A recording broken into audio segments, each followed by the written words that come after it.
नमस्कार। आज हामी एफिनिटी सफ्टवेयर कसरी चलाउँछौँ भनेर यो हामी हेर्न गइरहेका छौँ। एफिनिटी सफ्टवेयर चाहिँ हाम्रो Adobe Photoshop, Adobe Illustrator, Adobe InDesign, एडोबीको चाहिँ एउटा अल्टरनेटिभ सफ्टवेयर हो। यो सफ्टवेयर चाहिँ हामीले चाहिँ फ्रीमा चलाउन सक्छौँ। यो चाहिँ हामीले एफिनिटीको क्यानभाको साइटमा चाहिँ ठ्याक्कै हेऱ्यौँ भने चाहिँ त्यहाँ चाहिँ हाम्रो एफिनिटीलाई चाहिँ हामीले डाउनलोड गर्न सक्छौँ। आज चाहिँ हामी यसको बारेमा केही हेर्न गइरहेका छौँ। सर्वप्रथम चाहिँ अब एफिनिटी सफ्टवेयरमा चाहिँ हाम्रो भेक्टर, पिक्सल र लेआउट भन्ने हुन्छ। भेक्टर भन्नाले चाहिँ हाम्रो यो चाहिँ इलिस्ट्रेटरको काम, एडोबी इलिस्ट्रेटरको काम यसले चाहिँ सबै गर्छ।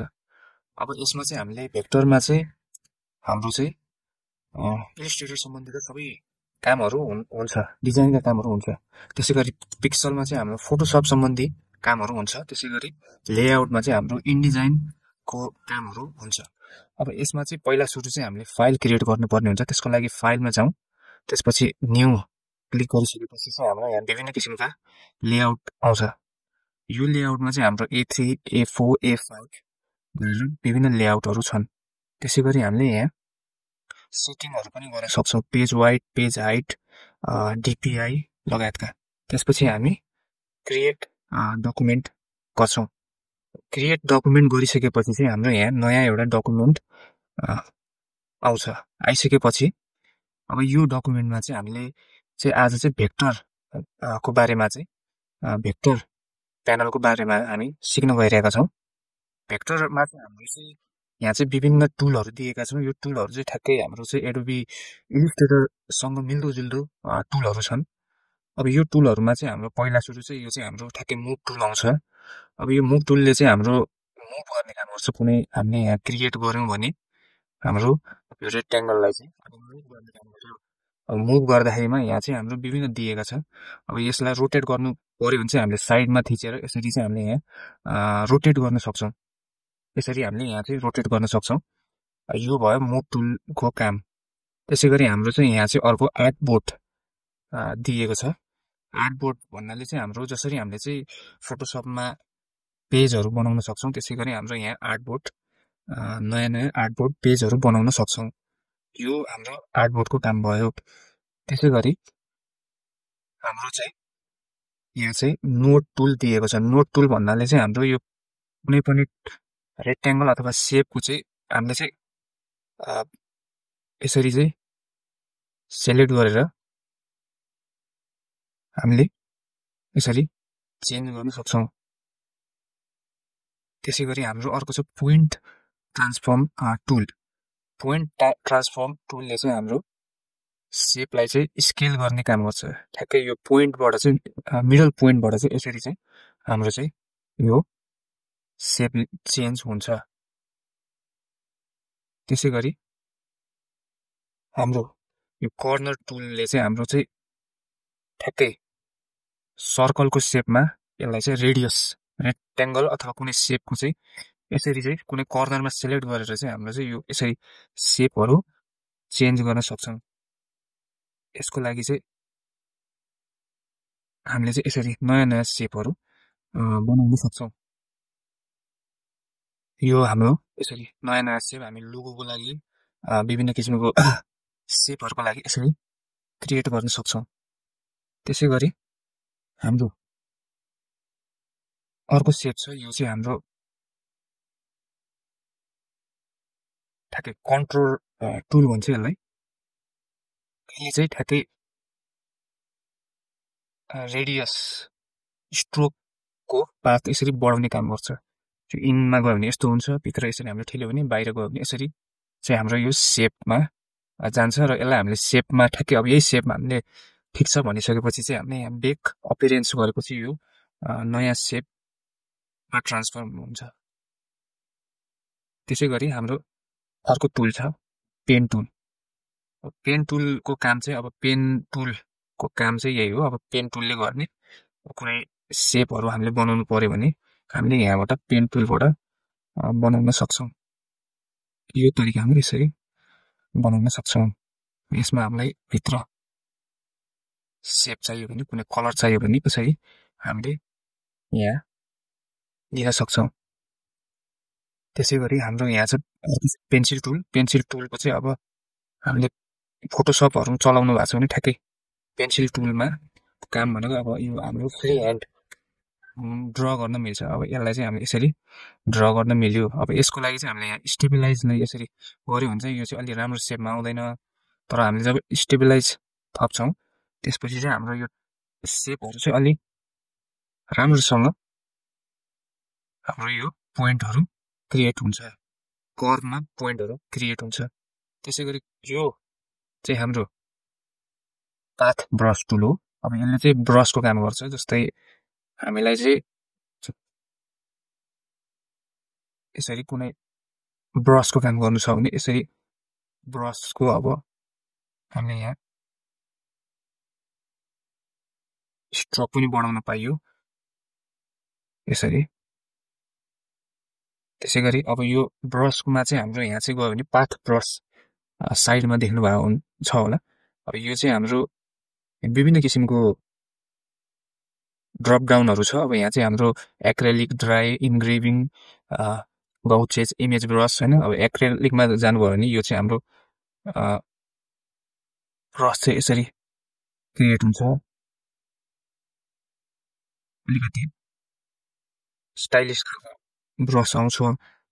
त्यसै गरी यहाँ विभिन्न ब्रसहरू छन्। अनि त्यसै गरी हाम्रो अर्को इमेज ब्रसमा जानुभयो भने हाम्रो यहाँ यस्तो खालको सेप क्रिएट हुन्छ। यो सेप चाहिँ अलि राम्रो अझैसम्म ठुलो देखाउनु यो टाइपको सेपहरू यसरी क्रिएट हुन्छ। यो भयो हाम्रो ब्रस टुल। अब नाइफ टुलले चाहिँ हाम्रो कुनै सेपलाई चाहिँ कट गर्ने काम गर्छ। अब जस्तै मानौ यो सेप छ, अब यसलाई मैले कट गर्नु पर्यो भने चाहिँ नाइफ टुलबाट यस्तो टाइपमा काटिसकेपछि यो चाहिँ यसरी सेप चाहिँ हामीले कट गर्न मिल्छ। त्यसै गरी हाम्रो अर्को छ यो स्ट्रोक वाइट टुल, जसले चाहिँ हाम्रो कुनै पाथलाई चाहिँ जस्तै हामीले यहाँ चाहिँ कुनै अनि यसको हामीले स्ट्रोक यसरी बढाइदियो। अब यसको कुनै यस्तो खालको सेप बनाउनु पर्यो होइन, यस्तो यस्तो खालको गरेर कर्नर सानो भएको यस्तो टाइपको बनाउनु पर्यो भने चाहिँ हाम्रो चाहिँ यो पाथ वाइट टुल चाहिँ हाम्रो युज हुन्छ। त्यसै गरी हाम्रो अर्को टुल छ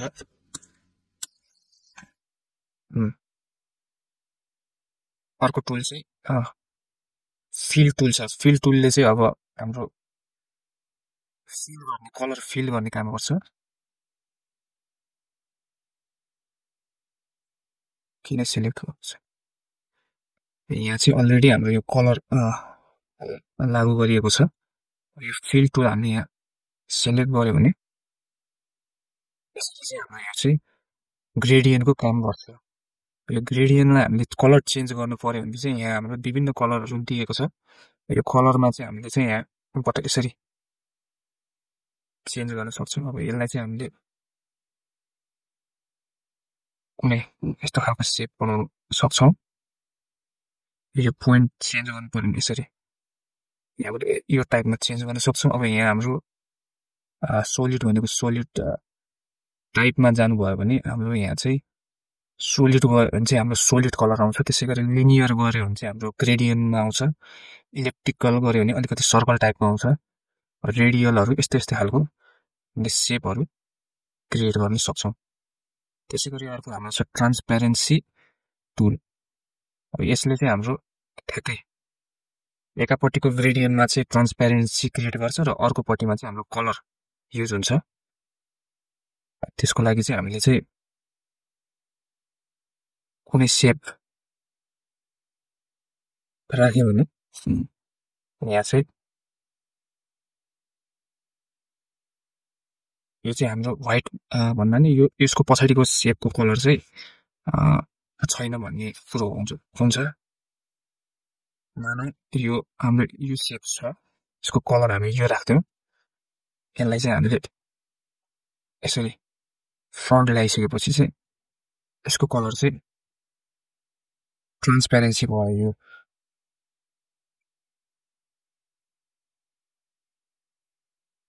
त्यसै गरी अब यो चाहिँ हाम्रो सेप टुल हो। अब सेप टुलमा चाहिँ हाम्रो चाहिँ यो सेपहरू के छ त यहाँ भनेर हेर्न सक्छौँ। यहाँ rectangle, circle, round, rectangle, diamond, विभिन्न सेपहरू छन्। अब यो सेपहरू चाहिँ हामीले चाहिँ यहाँ चाहिँ एकदमै मोडिफाई तरिकाले गर्न सक्छौँ।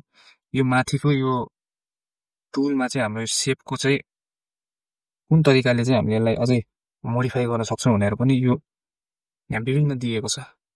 अब यहाँ हामीले गयौँ भने यसरी यस्तो टाइप गर्न सक्छौँ। यहाँ चाहिँ हामीले विभिन्न किसिमका सेपहरू चाहिँ बनाउन सक्छौँ। योहरू चाहिँ यसरी चलाएर यो टाइपका सेपहरू चाहिँ बनाउन सक्छौँ। यहाँ चाहिँ हामीले विभिन्न किसिमका क्युआरहरू पनि छ। यो क्युआर पनि यसरी चलाउन सक्छौँ। त्यसै गरी स्पाइरल छ।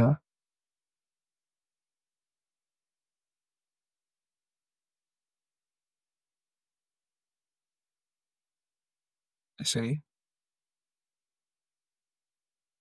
यहाँ चाहिँ धेरै टुलहरू चाहिँ यसरी चाहिँ छ।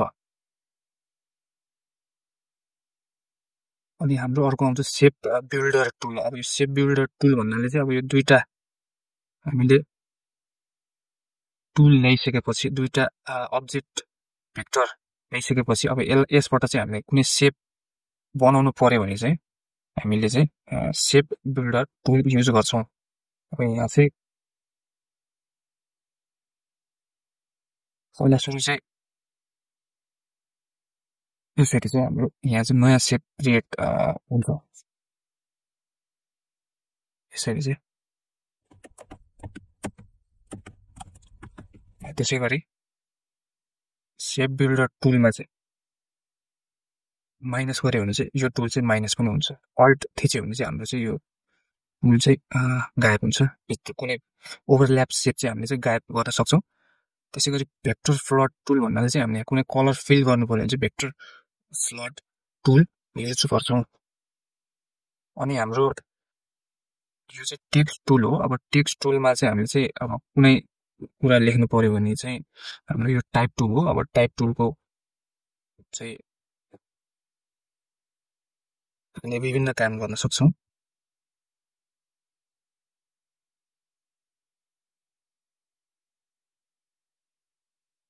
यसमा चाहिँ हामीले